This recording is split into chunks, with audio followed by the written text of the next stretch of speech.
2015년도 새해 첫 주일입니다. 이 1년을 함께 예배하며 주님 앞에 서게 될 터인데, 이 한 해가 우리 모두의 삶 가운데 예배가 살아있고 예배가 사모함이 되어지고 예배 가운데 살아계신 하나님을 경험하게 되어지는 그런 산 예배 될 수 있기를 주의 이름으로 축복합니다. 매년 첫 주가 되면 저는 이 본문의 말씀을 가지고 첫 주와 둘째 주의 말씀을 동일한 주제를 가지고 전하고 있습니다. 오늘도 2015년 새해 첫 주일에 우리가 꿈꾸는 신앙생활의 방향과 목적들, 우리는 왜 신앙생활을 하고 있는지, 무엇을 향해 우리가 힘쓰고 달려가야 하는지, 우리의 신앙생활의 걸음에 대하여 돌아보려고 합니다. 요즘 저는 교회를 오르락 내리락 하면서 마음에 큰 부러움을 가지고 있는 게 있습니다. 종종 말씀드렸다시피 저는 우리 교회가 길가에서 돌아 앉아서 보이지 않는다는 것이 늘 마음에 애가 탑니다. 그래서 늘 부러운 교회들은 길가에 턱 잘 보이는 교회가 굉장히 부럽습니다. 그래서 우리 동기 목사님이 있는 부곡교회 들어오시면서 보셨죠? 저 교회가 교회당이 지어져 갈 때에 정말 부러웠습니다. 다른 것들보다 너무 큰 대로에서 잘 보이니까 그게 참 부러웠습니다. 이 부러움을 가지고 있는 저희지만 더 놀라운 게 있습니다. 우리 교회는 길가에서 잘 보이질 않고 꼭 산속에 꼭 이단같이 이렇게 예쁜 건물이 있으니까 좀 수상하다라는 그런 눈짓을 받기도 합니다. 그럼에도 불구하고 희한하고 감사한 것은 이 소중한 여러분들 한 사람 한 사람이 여러 상황과 여건들과 인도하심을 따라서 한 사람 두 사람 모여 있다는 것이 이게 너무 신통방통합니다. 생각해보면 참 신기하다는 생각이 듭니다. 어떻게 여러분들이 이곳에 모이게 되고 또 인도되어서 왔을까?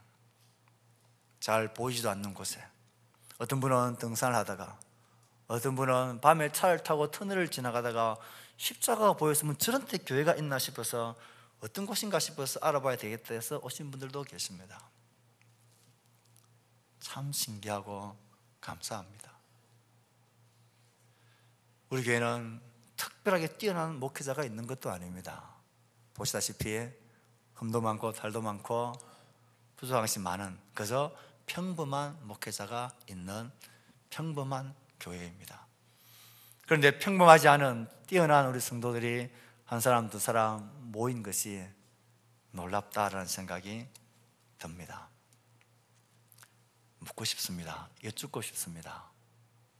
여러분들은 무엇을 찾아 우리 교회에 등록을 하시고 정착을 하시고 신앙생활을 하시고 있습니까?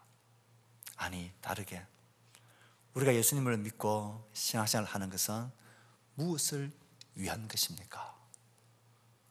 우리는 무엇을 목적해서 신앙생활을 하고 있는 것입니까? 하나님을 믿는 것, 예수님을 믿고 그 말씀을 따라 살아가는 것, 그리스도인으로 사는 것, 그 삶의 목적이 무엇이냐 하는 것입니다. 우리가 예수를 믿는 것이 내가 어렵고 아쉽고 힘들 때에 기도하면 하나님 나에게 기도를 들어주시고 나의 필요한 것을 채워주시고 내 상처를 어루만져 주시는 위로자가 필요하기 때문에 우린 신앙생활을 하는 것입니까? 나에게도 비빌 언덕이 있어야 되기 때문에 예수님이 나에게 필요한 것입니까? 내 삶의 많은 문제를 처리해 주기 위해서, 내 속에 있는 죄책감을 처리하기 위해서 이런 문제 처리용으로 우린 신앙이 필요한 것입니까? 우린 왜 교회란 공동체에 모이고 우린 왜 예수님을 믿는 그리스도인으로 이 땅에서 우린 살아가고 있는 것입니까? 예수 믿고 죽으면 천국 가기 위해서입니까? 그러면 우리가 예수를 믿는 그 순간 천국 가는 게 우리의 목적이라면 예수님이 내 마음속에 들어오는 순간 너 이제 예수 믿었으니까 바로 천국 가자 하고 우리를 데려가시면 될 텐데 그렇게 하시지도 않으시지 않습니까? 우리는 지금 왜 교회 공동체에 모여서 예수를 믿는 신앙생활의 걸음을 무엇을 목적하고 달려가고 있습니까? 매년 새해 첫 주가 되면 이 문제를 함께 생각하고 있습니다. 내가 예수를 믿고 신앙생활하고 교회 공동체 안에서 추구해 나가는 그 목적은 무엇입니까? 예수님께서 이 땅에 오셨습니다. 무엇을 하러 오셨을까요? 그분은 무엇을 하셨을까요? 그분은 무엇을 남겨두셨을까요? 그 예수를 따르는 사도들과 그 많은 선진들은 무엇을 위해서 자신의 생명을 피를 흘리며 지금까지 살아온 것일까요? 신앙생활을 한다는 것은 하나님을 믿는 것, 예수를 믿는 믿음 생활을 한다는 것입니다. 그러면 예수님이 이 땅에 오신 이유와 예수님께서 이 땅에 행하신 일들, 예수님이 교회에 맡겨주신 그 목적을 우리가 확인해야 합니다. 그래야 우리가 신앙생활하는 바른 목적과 걸음을 걸어갈 수 있는 것입니다. 우리가 익히 알다시피 예수님은 이 땅에 오셔서 30년 동안 그 어머니를 복양하며 섬기다가 30세가 되어서 그의 메시아로서의 공생의 사역을 비로소 시작하십니다. 그가 대중에게 나타나셔서 그들에게 가장 먼저 외치신 자신이 이 땅에 오신 그 목적 선포하신 내용이 무엇입니까? 마태, 마가는 동일하게 기록을 하기를 회개하라 천국이 가까이 왔노라. 회개하라 하나님의 나라가 가까이 왔다. 회개하라 하나님 나라가 가까이 왔으니 회개하고 복음을 믿으라. 이게 예수님이 자신이 이 땅에 오신 자신의 사명을 선포하듯 처음에 외치신 말씀입니다. 이 첫 외침뿐만 아니라 예수님은 모든 성과 촌에 두루 다니시다 저희 회당에서 가르치시며 천국 복음을 전파하시며 모든 병과 모든 약한 것을 고치시니라. 하나님 나라 복음을 전파하시고 하나님 나라가 능력으로 이곳에 임하셨다는 사실을 능력 행하심으로 나타내셨습니다. 예수님은 십자가에서 못 박히시고 죽으시고 사흘 만에 살아나셨습니다. 그리고 성천하시기까지 40일 동안을 부활하신 몸으로 제자들 가운데 함께 계셨습니다. 그 40일 동안 예수님은 무엇을 하셨을까요? 사도행전 1장 3절에 보면 친히 살아계심을 나타내사 40일 동안 그들에게 보이시며 하나님 나라의 일을 말씀하시니라. 죽으시고 부활하시고 난 이후에 승천하시기 전 40일 동안 그는 친히 제자들과 함께 계시면서 하나님 나라의 일을 말씀하셨습니다. 그러니 예수님이 이 땅에 오신 목적과 그가 행하신 일과 그가 죽으시고 부활하신 이후에도 그의 모든 관심은 하나님 나라가 임하는 것이었습니다. 그러니 우리가 예수를 믿는 신앙생활을 한다 할 때에 이 신앙생활을 하는 걸음의 목적과 방향도 하나님 나라가 우리 가운데 임하는 것, 그것 아래 우리가 있어야 합니다. 예수님을 따르는 제자들, 예수님께서는 제자들의 그 믿음의 고백 위에 교회를 세우셨습니다.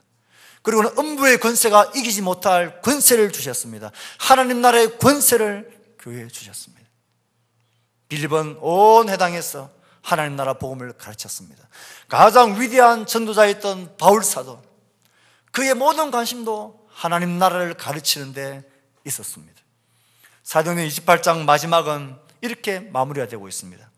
바울이 온 이태를 자기 셋집에 유하며 자기에게 오는 사람을 다 영접하고 담대히 하나님 나라를 전파하며 주 예수 그리스도께 관한 것을 가르치되 그 많은 사람이 없었더라.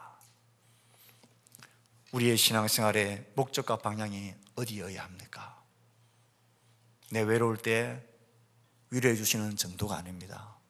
내가 뭔가 물질이 필요하고 뭔가 하나님의 응답이 필요할 때에 응답해 주시는 것, 그것 정도가 아니라는 것입니다. 예수 믿고 잘 살다가 죽어서 천국 가는 것, 그것이 다가 아니라는 것입니다. 예수님 이 땅에 오신 목적도, 제자들을 통하여 교회를 세운 목적도 예수님 이 땅에 다시 오셔서 온 세상을 심판하실 그때도 예수님의 모든 관심은 하나님 나라가 임하는 것입니다. 우리가 왜 교회 공동체 안에 있습니까? 하나님 나라가 임하게 하기 위해서입니다. 우리가 왜 신앙생활을 하고 있습니까? 왜 하나님은 우리가 예수를 믿는 순간 우리를 하나님 나라 천국으로 데리고 가지 않으시고 이 땅에 머물게 하십니까? 하나님 나라를 위해서입니다. 하나님의 나라가 우리를 통하여 이루어지고 넓어지고 확산되어지기를 원하시는 이 목적 때문입니다. 왜 이 땅에 수많은 목회자들이 목회를 합니까? 왜 이 땅에 수많은 성도들이 교회 안에서 신앙생활을 합니까? 하나님의 부르심을 받은 모든 성도들은 예수님께서 우리 가운데 맡겨주신 이루고 싶어 하셨던 하나님 나라를 이루어가기 위해서 우린 살아가고 있는 것입니다. 그러므로 우리의 삶은 시시한 삶이 아닙니다. 예수 믿는 삶은 그냥 시시하게 살다가 끝낼 그런 의미 없는 인생이 아니라는 것입니다. 우리의 삶은 위대한 하나님의 위대한 나라와 연결이 되어져 있습니다. 그러니 하나님은 우리에게 관심이 아주 많으실 수밖에 없습니다. 하나님 나라 하니까 도대체 하나님 나라가 어떻게 되는 나라란 말입니까? 하나님이 주인이신 나라이기 때문에 하나님 나라입니다. 하나님의 영광이 드러나는 나라이기 때문에 하나님 나라입니다. 우리의 모든 신앙생활의 목적은 우리를 통하여 하나님의 찬송을 받으시고 하나님의 영광이 드러나게 하는 이것이 우리의 신앙생활의 목적이고 방향입니다. 오늘 우리는 에베소서 1장 3절에서 14절까지의 말씀을 읽었습니다. 이 말씀은 단락에 딱딱 구분되어져 있습니다. 동일한 후림구와 같은 말씀이 6절, 12절, 14절에 등장하고 있습니다. 그가 사랑하시는 자 안에서 우리에게 거저 주시는 바 그의 은혜의 영광을 찬송하게 하려 함이라. 그리스도 안에서 전부터 바라던 그의 영광의 찬송이 되게 하려 하심이라. 약속의 성령으로 인치심을 받은 것은 그의 영광을 찬송하게 하려 하십니다. 제일 먼저는 하나님 아버지, 창조주 하나님 아버지의 관점에서 우리를 왜 모든 신령한 복을 우리에게 주셨는가? 왜 창세전에 우리를 그리스도 안에서 택하셨는가? 우리를 왜 그리스도 안에서 하나님의 아들이 되게 하셨는가? 그것은 그가 사랑하시는 자 안에서 우리에게 거저 주시는 바 그의 은혜의 영광을 찬송하게 하려 함 때문이다. 왜 예수 그리스도 그 피로 말미암아 우리의 죄 사함을 받게 하셨는가? 왜 모든 지혜와 총명을 우리에게 넘치게 주셨는가? 그 안에서 예정을 입어 기업이 되게 하신 이유는 무엇인가?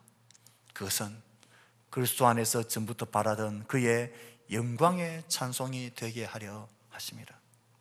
왜 하나님 우리에게 성령을 보내주셨는가? 왜 하나님 우리에게 성령으로 도장을 치시면서 너는 내 것이라 소유로 삼아 주셨는가? 그것은 약속의 성령으로 인치심을 받은 것은 그의 영광을 찬송하게 하려 하심이라. 성부, 성자, 성령 하나님의 모든 사역의 목적은 우리를 그의 자녀 삼으시고 그를 예정하시고 우리를 그리스도 안에서 죄사함 받게 하시고 우리를 모든 지혜와 능력으로 충만케 하시고 우리 가운데 성령을 보내주시고 인치셔서 이 모든 일을 통하여서 우리가 하나님의 거룩한 찬송이 되고 하나님의 거룩한 영광을 높여드리는 그런 하나님의 백성이 되게 하라고 우리를 불러주셨다라는 것이 오늘 본문의 내용입니다. 성도로서 우리의 신앙생활의 목적이 무엇이어야 합니까? 하나님 나라와 연관되어져 있어야 합니다. 그 하나님 나라는 하나님의 이름이 찬송을 받고 하나님의 이름이 영광을 받게 되는 나라가 되게 하기 위해서 우린 하나님의 자녀로 부르심을 받았고 성령으로 인치심을 받았고 오늘도 주의 인도하심 앞에 살아가고 있는 것입니다. 저는 이 첫 주 다른 어떤 말씀보다도 우리의 신앙생활하는 부름받은 우리들이 절대로 시시하고 내 삶이 그냥 아무 의미 없이 그냥 되는 대로 그냥 좋은 게 좋은 대로 그렇게 우리가 신앙생활하며 살 그런 미미한 존재들이 아니다라는 사실을 강조하고 또 강조하고 싶습니다. 적어도 우리의 삶은 위대한 하나님 나라와 연관되어져 있고, 적어도 내 삶의 어떠함에 따라서 하나님의 이름이 찬송을 받고 하나님의 영광이 드러나느냐 안 드러나느냐가 결정되어질 수 있는 중요한 키를 쥐고 있는 게 우리의 삶이고 우리의 삶의 의미인 것입니다. 그렇다면 우리가 어떻게 할 때 하나님의 이름이 찬송을 받고 하나님의 거룩한 영광이 나타나게 될까요? 다른 무엇보다도 성경은 하나님의 나라이니까 하나님의 다스리심이 우리 가운데 순종함으로 받아들여질 때에 하나님의 영광이 드러난다라고 말합니다. 어떻게 우리가 하나님의 찬송이 되고 하나님의 영광을 드러내는 존재로 살 수 있습니까? 하나님의 다스림 앞에 순종하는 그의 백성으로 살 때만 그것이 가능합니다. 하나님의 나라는 하나님의 다스림이 통하는 나라입니다. 하나님의 말씀이 내 삶의 법이 되는 나라입니다. 하나님의 삶이, 하나님이 나를 부르심이 내 삶의 목적이 되는 것이, 그것이 하나님 나라 백성들의 삶입니다. 나를 다스려가고 있는 것, 내 삶을 이끌어가고 있는 진짜 힘이 무엇입니까? 무엇이 내 삶을 이끌어가는 동력입니까? 무엇이 내 삶의 중요한 일을 결정하게 만드는 기준입니까? 우리는 우리의 자녀들을 무엇을 위해서 살아라고 우리의 자녀들을 양육하고 있습니까? 이 땅에서 잘 먹고 잘 살고 남들보다 더 윤택하고 안정되게 사는 것이 우리의 삶의 목적입니까? 우리는 그럴 수 없는 존재들입니다. 우리는 그렇게 살아라고 부름받은 존재들이 처음부터 아니었습니다. 우리의 삶에는 하나님의 이름의 찬송과 하나님의 영광이 걸려있는 하나님 나라와 관계된 삶으로 우리를 부르셨습니다. 우리가 하나님의 다스림 앞에 순종할 때만이 하나님의 영광스러움과 하나님의 찬송이 우리를 통하여 드러나게 되어집니다. 우리가 하나님의 다스림 앞에 순종하면 우리의 삶이 어떻게 변화되어집니까? 오늘 본문의 말씀 4절에 보면 곧 창세전에 그리스도 안에서 우리를 택하사 우리로 사랑 안에서 그 앞에 거룩하고 흠이 없게 하시려고. 우리가 하나님의 다스림 앞에, 그의 말씀 앞에 잘 순종하고 복종하면 우리의 삶이 하나님 앞에서 거룩하고 흠이 없는 모습으로 변화되어져 간다는 것입니다. 그런 우리의 모습으로 인하여서 하나님이 찬송을 받으시고 하나님이 영광을 받으시게 되고, 결과 하나님의 나라가 확장되어지고 이루어지게 되는, 하나님의 영광이 드러나게 되는 삶을 우리가 살아갈 수 있게 된다는 것입니다. 사랑하는 성도 여러분, 오늘은 매년 첫 주마다 드려지는 딱딱한 말씀이긴 하지만 우리의 신앙의 걸음과 방향들을 점검해야 합니다. 우리가 예수를 믿는 것, 우리가 하나님을 따르고 믿음 생활하는 것, 그것을 일주일에 한 번 나와서 예배에 참석하는 것 정도, 내 아쉬울 때 하나님께 기도하며 응답받는 정도, 내 마음 외로울 때에 위로함 받는 정도, 그 정도가 결코 될 수 없습니다. 우리의 삶을 통하여서 하나님의 이름이 드러나고 하나님의 영광이 찬송을 받고 하나님의 거룩하심이 드러나게 되어지고, 우리가 주의 말씀 앞에 하나님의 다스림 앞에 잘 순종할 때에 우리가 하나님 앞에서 거룩하고 흠없는 존재로 변화되어져 가는 것, 그럴 때 하나님의 영광이 드러나게 되는 것입니다. 그럴 때 우리를 통하여 하나님의 거룩하심이 온 사람들에게 보여져 나타나게 되는 것입니다. 그래서 저는 이것을 우리 교회의 목표와 표어로 삼고 있습니다. 우리 교회가 오예배를 마치면 항상 집에 돌아갈 때마다 다 일어나서 우리가 구호를 외치지 않습니까? 우리 교회는 영혼 군하여 제자 삼는 교회다. 그리고 우리는 하나님의 선한 백성이 되기를 꿈꿉니다. 하나님의 선한 백성이 되기를 꿈꿉니다. 선한 백성, 선민이 되기를 꿈꿉니다. 예, 우리 교회의 목회의 방향과 우리 성도들의 모든 신앙생활의 초점은 하나님의 선한 백성으로 우리가 창조되어져 가는 것입니다. 하나님의 선한 백성으로 살아가는 것입니다. 하나님 우리를 두신 그곳에서 날 향하신 하나님의 선하시고 온전하시고 기뻐하신 뜻이 뭘까를 늘 생각하며 하나님의 다스림과 뜻 앞에 순종하는 백성, 그래서 거룩하고 흠없는 백성이 되어서 하나님의 찬송이 되고 하나님의 영광이 되는, 우리를 통하여 하나님의 이름이 높아지게 되는 그런 하나님 나라를 꿈꾸며 살아가는 것이 우리 성도들의 신앙생활의 방향이고 모습이고 목적이어야 합니다. 우리가 하나님의 선한 백성이 되면, 하나님이 행하시는 선한 일에 열심 내는 백성으로 순종하는 백성이 되면, 내가 속해 있는 그곳이 하나님의 나라가 될 것입니다. 하나님의 통치하심과 뜻이 이루어지는 그곳이 하나님의 나라가 될 것입니다. 우린 그 나라를 위하여 부름받은 하나님 나라의 백성들입니다. 선민창조, 이것이 우리의 모토입니다. 이 한 해 또한 우리가 열심히 달려가고 새겨야 될 구호이기도 합니다. 우리는 각자가 하나님의 선한 사람이 되어가기를 힘써야 합니다. 누군가가 저에게 문 목사님은 성도들이 다른 사람들한테 어떤 평가를 받는 성도들이 되었으면 좋겠습니까? 라고 묻는다면 저는 주저하지 않고 우리 성도들이 모든 사람들한테 참 착한 사람이다라는 평가를 받고 싶다라는 게 제 마음입니다. 하나님 앞에서도 넌 참 착한 나의 백성이다, 사람들 앞에서 저 사람은 참 선한 사람이다,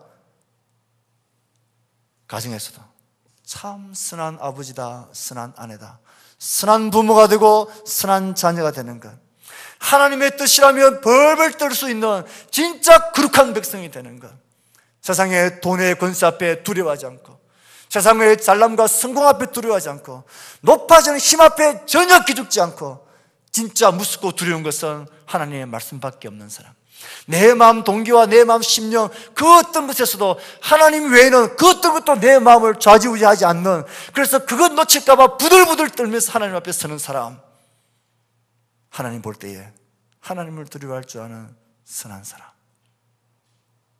하나님의 말씀이라면 모든 사람들이 다 해도 안 할 줄 아는 거룩한 사람, 하나님의 말씀이 맞다 싶으면 모든 사람이 다 해도 안 하고 다 안 해도 나는 하기 위해서 뚜벅뚜벅 그 길을 걸어가는 거룩한 사람, 하나님 볼 때 정말 선한 사람, 그런 사람이 되기를 진심으로 바랍니다. 저는 우리 성도들이 선한 하나님의 백성이 되기를 바랍니다. 이 백성은 홀로 될 수 있는 게 아닙니다. 공동체 안에서 이루어져 가는 것입니다. 그래서 우리는 선민이라고 합니다. 선인 창조가 아니라 선민 창조로 선한 백성을 창조해내는 것입니다. 하나님 나라는 공동체입니다. 이 공동체 안에서 우리 모두가 선한 하나님의 백성으로 왕이신 하나님의 통치를 두려워하며 받고 순종하는 자로, 매일의 삶 가운데서 오늘 나에게 말씀하시는 하나님의 인도하심이 뭘까? 오늘 나를 다스리시는 하나님의 이끄심이 뭘까를 반드시 시간을 내어서 그 앞에 서는 사람, 그래서 내가 있는 곳에서 하나님의 다스림 앞에 잘 순종할 줄 아는 사람, 그런 거룩한 백성, 그런 선한 백성이 되어가는 게 우리 신앙생활의 목표이자 방향입니다. 교회를 향해서, 공동체를 향해서 위대하고 크고 놀라운 일들을 하려고 그렇게 여러분 너무 그렇게 나를 불태울 필요 없습니다. 진짜 우리가 불태워야 할 일은 이 하나님 앞에 내가 그의 통치를 잘 받는, 하나님을 정말 두려워할 줄 알고 존귀한 주님을 정말로 섬길 줄 아는 그런 거룩한 하나님의 백성이 되는 것입니다. 이것은 우리의 각오와 결심으로 될 수 있는 게 아닙니다. 그래서 우리는 선민, 창조란 단어를 씁니다. 창조란 사람이 할 수 있는 영역이 아니라는 것입니다. 창조의 일은 하나님의 영역입니다. 그래서 우리는 성령의 능력 아래서만 이것이 가능한 줄 알고 하나님 앞에 기도하며 그의 말씀을 붙잡고 그렇게 살아갈 수 있도록 예를 쓰는 것입니다.